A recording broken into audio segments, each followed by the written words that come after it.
ठिकाणी सर्व घोष पडलेले आहेत. सर्वांनी घोष उचलून आपल्या ज्या ज्या ठिकाणी आपल्या शक्य आहेत कडेला किंवा या लॉन्चच्या परिसरामध्ये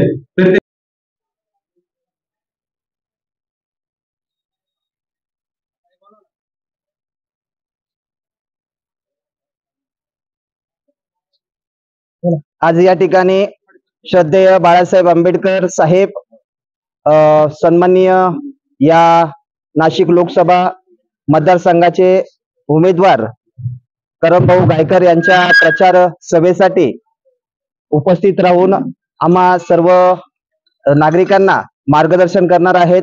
भारतीय बौद्ध महासभा या धम्मसंस्थेच्या माध्यमातून आम्ही संबंध जिल्हाभर प्रचार केलेलाच आहे आणि या ठिकाणी आमचे भारतीय बौद्ध महासभेचे सर्व केंद्रीय शिक्षक असतील, बौद्धाचार्य असतील, सर्व समता सैनिक असतील, हे या ठिकाणी उपस्थित आहेत. बहुसंख्येने साहेबांच्या या सभेला संरक्षण देण्यासाठी आमचे समता सैनिक या ठिकाणी उपस्थित असणार आहेत. जय भीम.